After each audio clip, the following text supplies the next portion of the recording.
Hello friends, कैसे हैं आप लोग। I hope you all are fine. तो जैसा कि मैंने कहा था कि मैं आपके लिए एक लॉ के लिए स्पेशल वीडियो लेके आऊंगा जिसके अंदर मैं आपको बताऊंगा कि लॉ को आपको किस तरह से याद करना है और उसको किस तरह से प्रेजेंट करना है। लाइक प्रेजेंटेशन के ऊपर मैं और बाद में और अच्छे से आपको बताऊंगा, बट अभी फिलहाल मेरा फोकस है लर्न करने के ऊपर, बिकॉज अभी हमारा टाइम है वो याद करने का, हमें किस तरह से चीजें याद हो। तो लॉ को ज्यादातर वैसे टफ समझते हैं। मैं अगर बोलूँ 90% लोग टफ समझते हैं, 10% जो लोगों की थ्योरी अच्छी होती है वो लोग उसको बहुत इजीली याद कर लेते हैं। बट अगर आप लोग भी अगर ध्यान से देखोगे तो आप भी बहुत प्यार से लॉ को याद कर लोगे। अब पहली बात, यहाँ पे दो तरह के स्टूडेंट होंगे। एक जो लॉ को सेल्फ कर रहे होंगे और एक लॉ जिन्होंने फैकल्टी से क्लास ली होगी। ठीक है। अब जिन्होंने फैकल्टी से क्लास ली होगी उनमें से आधे से ज्यादा को ऐसा लगता है कि मेरी फैकल्टी अच्छी नहीं थी, उसने अच्छे से नहीं समझाया, राइट।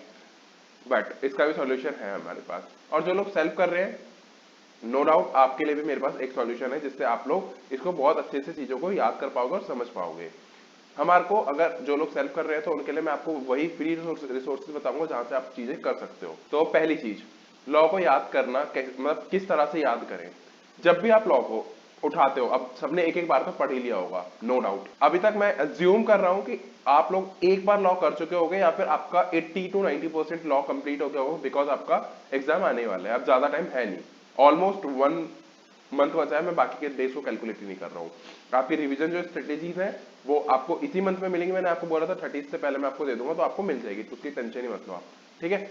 अभी आपको फोकस करना है, अब आपको जब रिवीजन करोगे उस टाइम पे लॉ को किस तरह से उठाना है, क्योंकि आपके पास अब टाइम कम है और कंटेंट ज्यादा है। अगर आप बाकी सब्जेक्ट्स भी देखोगे तो थ्योरी आपको किस तरह से करनी है वो अब ध्यान से सुनो। आपको प्रैक्टिकल में भी थ्योरी है, आपको हर जगह। लेकिन अभी मैं लॉ के हिसाब से बात करूंगा, बट आपको उसको और भी थ्योरीज के चैप्टर्स में अप्लाई कर सकते हो। पहली चीज, आपको लॉ करना किस तरह से। लॉ करने के लिए आप सबसे पहले उस चैप्टर को ना थॉरोली पढ़ो, उसको ना देखो कि उसमें है क्या, जो आप ऑलरेडी कर चुके हो। आपको पता होगा कि हाँ भी आगे ये वाला टॉपिक भी आ सकता है, आगे ये वाला भी टॉपिक आ सकता है।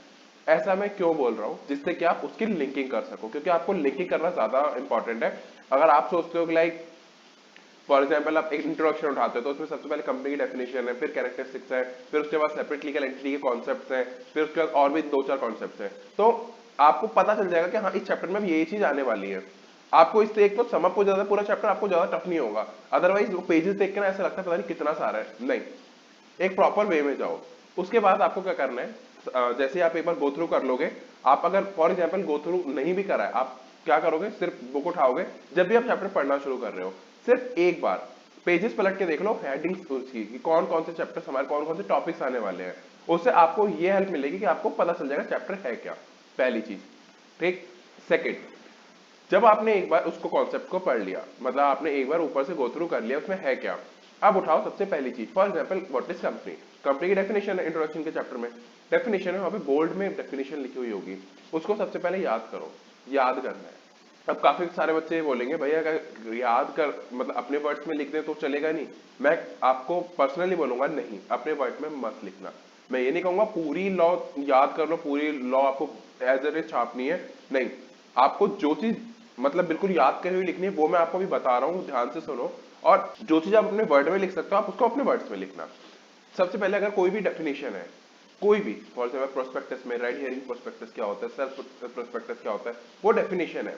डेफिनेशन आपको एज इट इज याद करनी है जो आपकी बुक में लिखी है। अब यहाँ पे एक क्वेश्चन आपके दिमाग में आया होगा, क्या भैया सेक्शन नंबर के साथ में करनी है। अगर आप सेक्शन नंबर के साथ में कर सकते हो तो बहुत अच्छा, नहीं कर सकते हो कोई बात नहीं, उसको छोड़ देना। बट गलत सेक्शन कोट मत कर देना एग्जाम के अंदर। अगर आप 200% श्योर हो कि हाँ आपका सेक्शन एकदम सही है, तो ही आप वहां पे सेक्शन की रेफरेंस दोगे, अदरवाइज आप सेक्शन की रेफरेंस नहीं दोगे। भूल के भी मत देना, ये मत सोचना आधा नंबर कटेगा, वो आपको 0 देगा। क्योंकि उससे आप दो चीजें वहां पे शो करोगे। पहला तो आपको जिसके आपने जिस डेफिनेशन के लिए सेक्शन रेफर किया है आपको उसका सेक्शन तो पता ही नहीं है, साथ में आपने जो सेक्शन लिखा है आपको वो भी नहीं पता उस सेक्शन के अंदर है क्या, तो आप गड़बड़ करोगे। तो ये चीज मत करना। आप उसके बजाय क्या कर सकते हो, नॉर्मल डेफिनेशन लिख दो, वो ज्यादा अच्छा है। अब यहां पे भी आप ये बोलोगे क्या भैया पूरी एग्जैक्ट होनी चाहिए, नहीं। अब यहां से आपको मेन मेन वर्ड्स उठाने डेफिनेशन के अंदर, जिसको आप कीवर्ड्स बोलते हो। आपने बहुत सारी फैकल्टीज के नाम से सुना होगा। फैकल्टीज ज्यादातर आपको जब क्लास में पढ़ा रही होती है उसी टाइम पे बोल देती है कीवर्ड इसको हाईलाइट कर लो, ये कीवर्ड ही हाईलाइट कर लो। ठीक है। तो वो चीजें आपको करनी है। अब आपकी फैकल्टी से अगर नहीं कराई है कोई बात नहीं, आप खुद देखो कि वो कौन कौन से वर्ड्स हैं, अगर उनको आप याद कर लो तो आप डेफिनेशन फॉर्म कर लोगे। अब आपको समझ आया मैं क्या कह रहा हूँ? सिर्फ वो कुछ वर्ड याद कर लो, जिस अगर वो वर्ड आपको याद रहे तो आप पूरी डेफिनेशन फॉर्म कर दोगे। वो आपके कीवर्ड्स हैं, और वही अगर आप एग्जाम में लिख दोगे तो आपको बहुत अच्छे मार्क्स मिलेंगे। ठीक है, अगर फॉर एग्जाम्पल 5 नंबर क्वेश्चन है तो आपको 4 to 4.5 मिल जाएगा। तो आपको ये चीज ध्यान रखनी है, कीवर्ड वो है जिससे आप पूरी डेफिनेशन याद कर सको। आपको वर्ड बाय वर्ड याद नहीं करना है, आपको वो वर्ड्स याद करने हैं, सो दैट कि आप उससे डेफिनेशन बना सको। बार बार मैं इसलिए रिपीट कर रहा हूँ जिससे कि आपके दिमाग में बात बैठे। मैं कोई पीपीटी शो नहीं कर रहा हूँ, रीजन भी कि पीपीटी में आपका उस पर ध्यान होता है, पीपीटी के ऊपर। मैं इसीलिए आपको बोल के कर रहा हूँ जिससे आप मेरी बातों पे ध्यान दो, फोकस कर सको। उसके बाद आपको क्या करना है, अब आपको कोई भी कोई भी कैरेक्टरिस्टिक्स है या फिर कुछ भी है जिसके पॉइंट्स आ रहे हैं, आपको उन पॉइंट्स की हेडिंग याद करनी है। ठीक है, या आपने सुना होगा लेकिन आप करते नहीं हो, आपको हेडिंग्स याद करनी है। डेफिनेशन में कीवर्ड एंड देन उसके अगर कोई भी पॉइंट्स वाली चीज है तो उसके मेन पॉइंट्स, जो उसके की हाईलाइटेड वाले जो पॉइंट्स होते हैं, आपको हेडिंग्स याद करनी है उन पॉइंट्स की। उसके बाद अब आप बोलोगे क्या भाई अंदर कुछ भी लिख दे? नहीं, अंदर भी ध्यान रखना, हर जो मेन पॉइंट होता है हेडिंग के साथ में अंदर भी कोई ना कोई कीवर्ड होगा, उसको ध्यान रखना। ठीक है, बट मैं इसमें एक बार को फिर भी ये कहूंगा, अगर आपने मेन हेडिंग्स लिख दी तो आपका आधे से ज्यादा काम खत्म। उससे रिलेटेड उसमें जो आपको समझ आया था आप उसको अपनी लैंग्वेज में लिख सकते हो, बट बेसिक इंग्लिश नहीं होनी चाहिए उसमें, कुछ लॉर्ड्स के वर्ड होने चाहिए, नॉट अंडरस्टैंडिंग, इस तरह के वर्ड्स डालो सो दैट कि उसको समझ आए कि हाँ आप लॉ का पेपर लिख रहे हो। अदरवाइज लॉ के पेपर में और इंग्लिश के पेपर में ज्यादा डिफरेंस नहीं रह जाएगा। ठीक है, ये दो चीज हो गई। सबसे पहले आप कॉन्सेप्ट देखोगे, पॉइंट्स सॉरी, सबसे पहले आप चैप्टर को गो थ्रू करोगे, उसमें क्या क्या टॉपिक्स आने वाले हैं। उसके बाद आप एक एक टॉपिक उठाना शुरू करोगे, उसमें मेन मेन बातें याद करोगे। आपको पूरा याद नहीं करना। अगर आप इंस्टीट्यूट की बुक में देखोगे तो कंपनी के ऊपर बहुत कुछ लिखा हुआ है, लेकिन आपको क्या सब कुछ याद करना है? नहीं, हाईलाइट कर लो उन चीजों को जो आपको मेन मेन चीजें आपको याद करनी है। हाईलाइट करने का बेनिफिट ये होता है, एक तो ना आपकी आईज सिर्फ उसी के ऊपर जाती है जो आपने हाईलाइट कर रखा होता है। ठीक है, पूरी बुक हाईलाइट नहीं करना है, तभी मैं बोलता हूँ हाईलाइट कभी पहली बार में नहीं करना। आप ऑलरेडी अब एक बार पढ़ चुके हो तो अब आप जब रिवीजन करोगे साथ के साथ हाईलाइट करना, सो दैट कि आपका जो एग्जाम से पहले जो आपका रिवीजन होता है उसमें बहुत इजीली आप कर पाओ। ठीक है, सेकंड चीज, आपने उसके बाद कीवर्ड्स याद करें, अपनी हेडिंग्स याद करी। ठीक है, लॉ, अब आप बोलोगे इससे ज्यादा कुछ करना है, इससे ज्यादा आपको वैसे कुछ नहीं करना है, बट आपके लॉ आपके दिमाग में नहीं रहेगी। अगर आप सिर्फ इतना करके छोड़ दोगे तो आप भूल जाओगे लॉ को। आपने बहुत बार सुना होगा कि लॉ को आपको बार बार रिवाइज करना है, तो मैं आपको बोलूंगा, ये आपने सुना भी होगा और ये चीज मैंने भी कर रखी है, तो मतलब ये वर्क करती है। फॉर एग्जाम्पल आपने आज कोई लॉ पढ़ा, ठीक है, कोई भी चैप्टर पढ़ा, कुछ भी पढ़ा, उसको इवनिंग में बैठे बैठे, मतलब बुक क्लोज रहने दो, इवनिंग में बैठ के एक बार गो थ्रू करो अपने माइंड के अंदर कि हाँ आज मैंने क्या लॉ में पढ़ा था। या फिर आप ऐसे भी कर सकते हो, जब आप आपका एक चैप्टर खत्म होता है, ठीक है, तो आपने सबसे पहले जो आपने फर्स्ट स्टेप में क्या किया था, कॉन्सेप्ट देखे थे, आप क्या करो, आंख बंद करके ना उन कॉन्सेप्ट को ध्यान करो। अच्छा, पहला कंपनी था, उसके बाद उसके वो थे कैरेक्टरिस्टिक्स थे, तो क्या थे, अपने दिमाग में वो चीज करो। ठीक है, उससे क्या होगा, जब आप रिकॉलिंग करते हो ना, जब आपकी बुक बंद होती है तो आपको ज्यादा अच्छे से याद होता है। अगर आप बुक खोल के रिवाइज करोगे तो आपको कभी याद नहीं होने वाला लॉ, कभी भी नहीं। अब आपको यहाँ पे डिफिकल्ट होगा, आप थोड़ा एक बार करोगे, दो बार करोगे तो आपको ध्यान आएगा, चीजें हाँ ऐसी थी ऐसी थी ऐसी थी, बट आपको एग्जैक्ट नहीं याद आएगा। उस टाइम पे बुक खोलो, जब आप पूरा दिमाग लगा चुके हो, आपको याद नहीं आ रहा, बुक खोलो, देखो, अब आपको याद हो जाएगा। जब आप नेक्स्ट मॉर्निंग में बैठोगे, बस जब एक बार ध्यान करना कि आपने कल क्या पढ़ा था। इतना टाइम कंज्यूमिंग नहीं है, इतना लग रहा है, आपको सुनने में लग रहा है टाइम कंज्यूमिंग है, बट ये 10 to 15 मिनट्स लेता है मैक्स टू मैक्स। बस आपको कुछ नहीं रिपीट करना, आपको पूरी डेफिनेशन रिवाइज नहीं करनी। फॉर एग्जांपल अगर आप कंपनी क्या होता है, आपको वो कीवर्ड्स याद होने चाहिए, कंपनी में ये होता है, ये होता है, ये होता है, आर्टिफिशियल पर्सन होती है, ये हो, जो भी आपको मतलब वो मेन मेन वर्ड्स याद आ जाए। कैरेक्टरिस्टिक्स क्या होता है, वो कैरेक्टरिस्टिक्स अपने मतलब याद कर लो काउंट करके कि हाँ ये इतने मैंने याद करे थे। फॉर एग्जाम्पल अगर 5 लिखने होते हैं आपको, तो आप कम से कम 7-8 तो याद करो, सो दैट कि एग्जाम में आपको 5 याद आ जाए। हमेशा एक्स्ट्रा याद करके चलो, ऐसा मत करो कि 5 पॉइंट लिखने हैं तो मैं 5 ही याद करूं, नहीं, आपको फिर वो याद भी नहीं आएंगे एग्जाम के अंदर। एक आधा तो आप भूलोगे एग्जाम में, तो वो चीज पहले से अपना ज्यादा याद करके चलो, सो दैट कि आपको एग्जाम में याद आ जाए। ठीक है, उसके बाद आपको कंटिन्यूसली रिवीजन करनी है। रिवीजन आपको इस तरह से, जैसे मैंने आपको ना डे के एंड पे एंड मॉर्निंग में जब आप उसको स्टार्ट करते हो तब, बस इतना कर लोगे आपको लॉ याद हो जाएगा। बट एक चीज ध्यान रखना, जब भी आप रिवाइज कर रहे हो बुक बंद होनी चाहिए, लिटरली आपकी बुक बंद होनी चाहिए। अगर आप बुक ओपन करके रिवाइज करोगे आपको याद नहीं रहेगा। ठीक है, ऑलरेडी वीडियो बहुत बड़ी हो गई है, तो मैं अब इसमें वो वाले पॉइंट्स डिस्कस नहीं करने वाला जो प्रेजेंटेशन के। प्रेजेंटेशन के मैं आपको, जब मैं आपको अभी स्ट्रेटेजी की वीडियो दूंगा लॉ की, उसी के साथ में आपको मैं पीपीटी में आपको बकायदा बता दूंगा किस टाइप के आपके क्वेश्चंस आएंगे और उसकी प्रेजेंटेशन किस तरह से आपको रखनी है।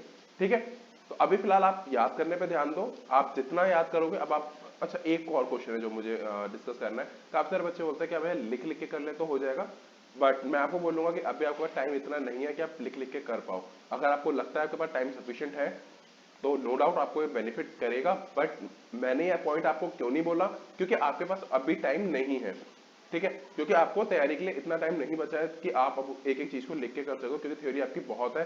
प्रैक्टिकल सब्जेक्ट में भी अब आपका इंस्टीट्यूट 40 to 50 मार्क्स की थ्योरी पूछ रहा है, तो आप कितना ही याद कर लोगे और कितना उसको लिख लिख के करोगे।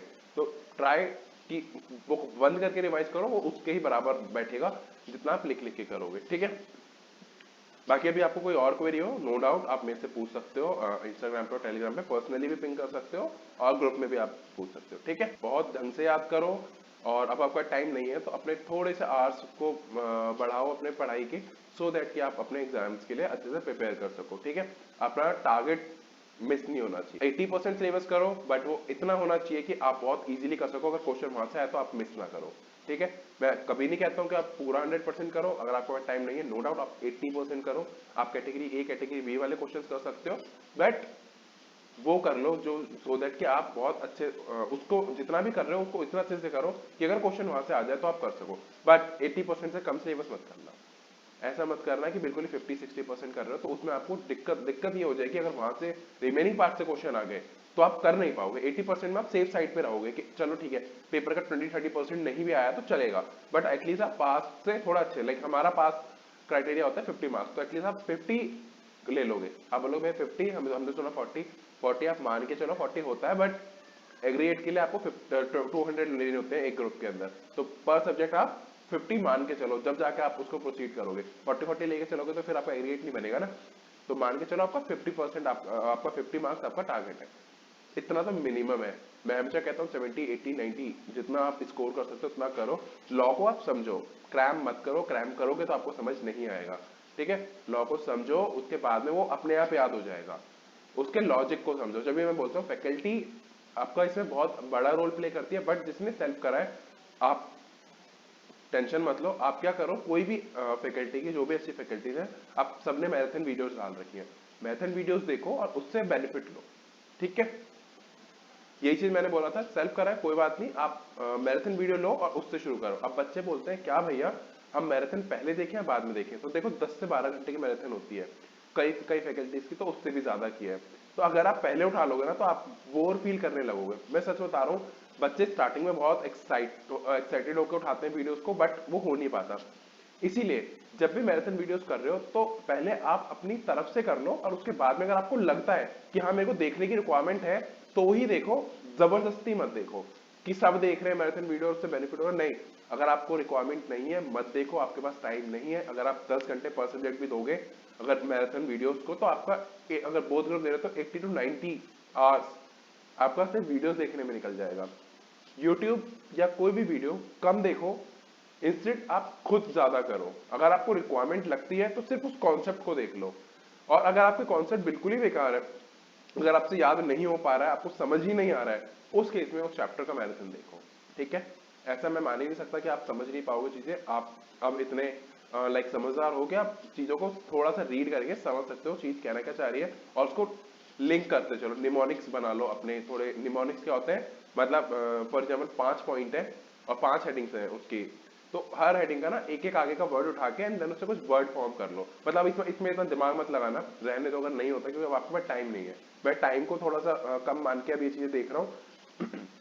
आपके पास टाइम नहीं है तो थोड़ा सा अपना उस चीज को करो। ठीक है, एंड बस अपना टाइम अच्छे से यूटिलाइज करो। ठीक है ना, चलो फिर फिलहाल finally thank you so much for watching this video. अगर आप लोग नए हो चैनल के ऊपर, आपको चैनल का कंटेंट पसंद आ रहा है प्लीज सब्सक्राइब करना चैनल को। वीडियो अच्छी लगी हो तो प्लीज लाइक करना, कमेंट करना अपने फीडबैक, अपने सजेशंस। एंड जो बच्चे पूछ रहे हैं ग्रुप 2 के लिए, ग्रुप 2 की एबीसी एनालिसिस, मैं अब आपको रिवीजन वीडियो जो आपकी आएंगी पर हर सब्जेक्ट की, उसी के साथ में आपको बता दूंगा, तो डोंट वरी, ठीक है। मुझे याद है, मेरे को आपको प्रोवाइड करनी है, तो उसकी टेंशन आप मत लो, ठीक है। अभी फिलहाल आप जितना कोर्स हो सकता है उतना आप कवर अप करो। इस वीडियो को अपने फ्रेंड्स के साथ में शेयर करना। मिलते हैं नेक्स्ट वीडियो के अंदर, जब तक के लिए टेक केयर, बाय।